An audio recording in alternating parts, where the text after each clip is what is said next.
Hey, welcome to Echoes from the Basement, an X-Files podcast.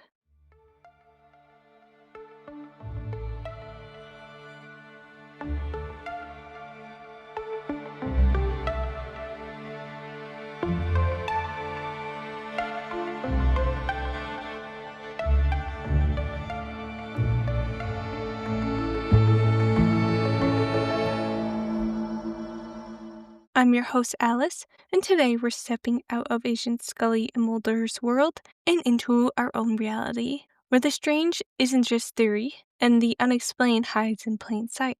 This is Mini X-Files, Case 9.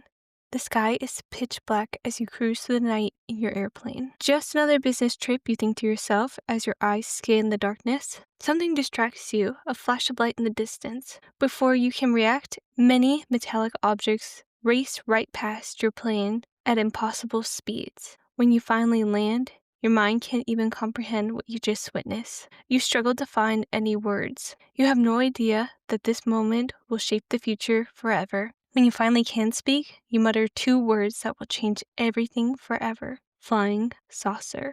This is Mini X-Files Case 9. Kenneth Aronold in the Flying Saucer.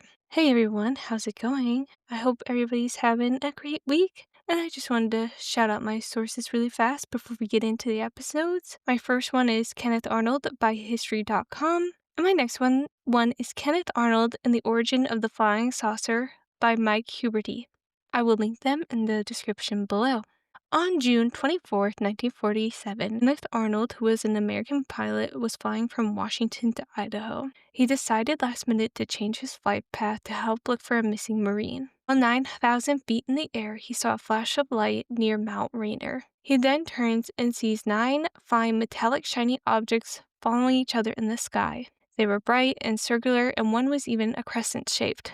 When the pilot peered closer at the objects, he noticed that they moved in a particular way, almost like they were skipping. When Kenneth returned to land, he described the objects as saucers gliding over water. He only saw this phenomenon for 2 minutes, but to him it must have felt like a lifetime. Kenneth measured the object's speeds while he was in the sky, and it was 1,500 to 1,700 miles per hour. The pilot tried to contact the FBI, but he could never reach anybody. Kenneth then decided to go to the local paper and tell his story. This is where history was changed forever. But who is Kenneth Aronold? The man, the myth, the legend? Well, he was born in Sebeka, Minnesota. He attended the University of Minnesota, and through these programs, he became not only a businessman, but a pilot.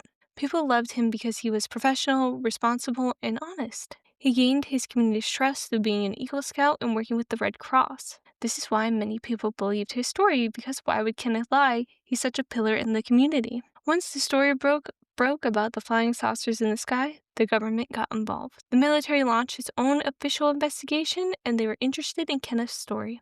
The Air Force stated after hearing it that Kenneth never actually saw these spacecrafts, but it was all just a mirage. They then took the report made by the pilot and made Project Blue Book, which consists of UFO reports. Kenneth became a future changer overnight and would only somewhat know how his report changed history. Through his sightings, Americans began to be infatuated with the idea of extraterrestrial alien life for decades to come. And I wanted to list out a fun fact really quick. Kenneth said in his report that the spacecraft's motions seem to look as if you threw a saucer over a body of water.